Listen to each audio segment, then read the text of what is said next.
এবারে নতুন মোড় নিল বাংলাদেশ ভারত চলমান উত্তেজনা। বাংলাদেশের সমুদ্র সীমা থেকে ৭৯ জেলে নাবিক সহ বাংলাদেশি দুটি মাছ ধরার জাহাজ ধরে নিয়ে গেছে ভারতীয় কোস্টগার্ড।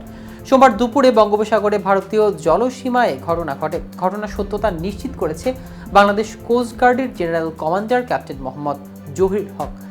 আর এই ঘটনায় এবার নতুন মোড় নিল বাংলাদেশ ভারত চলমান উত্তেজনা। কিন্তু কেন বাংলাদেশি জাহাজ আটক করেছে ভারতীয় কোস্টগার্ড?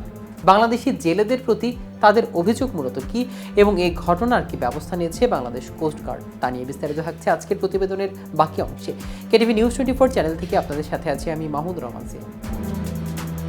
মিডিয়া কর্মকর্তা লেফটেন্যান্ট কর্নেল মোহাম্মদ সোয়াইব বিকাশ জানান, মিডিয়ার বলার মতো এখনও কোনো ধরনের মেসেজ আমাদের ঊর্ধ্বতন কর্মকর্তাদের কাছ থেকে পাইনি, তবে বিষয়টি শুনেছি, আশা করি শিগগিরই জানতে পারব। ঘটনার সত্যতা নিশ্চিত করে বাংলাদেশ মেরিন ফিশারিজ অ্যাসোসিয়েশনের অফিস সেক্রেটারি আবিদ হাসান বলেন, এফবি লায়ন 2 ফিশিং জাহাজের মালিক সিদ্দিকুর রহমান, অপারেশন কোম্পানির নাম SR ফিশিং এবং এফবি মেঘনা 5 ফিশিং জাহাজের মালিক MA ওয়াহেদ, অপারেশন কোম্পানির নাম C&A এগ্রো লিমিটেড।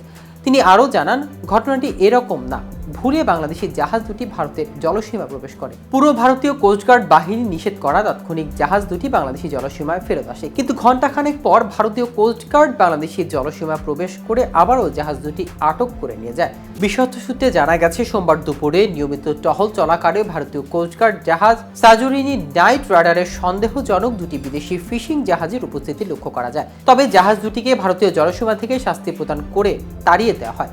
পরে আবারও জাহাজ দুটি আটক করে নিয়ে যায় তারা। এই ঘটনায় নিন্দা জানিয়েছেন এক্স ক্যাডেট ওয়েলফেয়ার অ্যাসোসিয়েশনের সাবেক সভাপতি নুরুদ্দিন। তিনি জানান, বাংলাদেশে মাছ ধরার দুটি বড় জাহাজ লায়ন 2 ও মেঘনা 5 যাকে বাংলাদেশি জলসীমা থেকে ধরে নিয়ে গেছে ভারতীয় কোস্টগার্ড।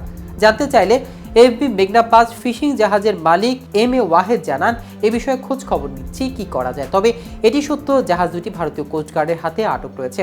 এদিকে মিয়ানমারের রাখাইন রাজ্যে চলমান যুদ্ধ দেশটির সশস্ত্র বিদ্রোহী গোষ্ঠী আরাকান আর্মি মংরু শহর নিয়ন্ত্রণে নেওয়ার দাবি করেছে। ফলে বাংলাদেশ মিয়ানমার সীমান্তে 170 কিলোমিটার সীমান্তের পুরোটাই আরাকান আর্মির নিয়ন্ত্রণে চলে গেছে। দখলের পর নাফ নদের আরাকান জলসীমা নির্দিষ্টকালের জন্য সব ধরনের নৌযান চলাচল নিষেধাজ্ঞা জারি করেছে তারা। কয়েক মাস ধরে মিয়ানমারের জান্তার সঙ্গে লড়াইয়ের পর রোববার সকালে মংরু শহরের নিয়ন্ত্রণ নেওয়ার দাবি করে আরাকান আর্মি। সোমবার মিয়ানমারের গণমাধ্যম ইবাপ্তির এক প্রতিবেদনে এই কথা বলা হয়েছে। জানা গেছে, রবিবার সকালে আরাকান আর্মি আরাকান রাজ্যের মংরু অঞ্চলে সন্ত্রাসী ফেসিবাদ সামরিক জান্তার বর্ডার গার্ড পুলিশ ডিভিশনের শেষ পোস্টটি নিজেদের নিয়ন্ত্রণে নিয়েছেন। এক বিবৃতিতে তারা এসব তথ্য জানিয়েছেন। টেকনাফ সীমান্তে বসবাসকারীরা বলেছেন, গত কয়েকদিন ধরে মিয়ানমারের রাখাইনের মংরুতে চলমান যুদ্ধের তীব্রতা বেড়েছে। গোলার শব্দে আতঙ্কে রয়েছেন এপারের টেকনাফ সীমান্তের বাসিন্দারা। দর্শক, আজ এ পর্যন্তই। সারা দেশে নিত্য নতুন সকল আপডেট পেতে কেটিভি নিউজ 24 এর সাথে থাকুন। ধন্যবাদ সবাইকে।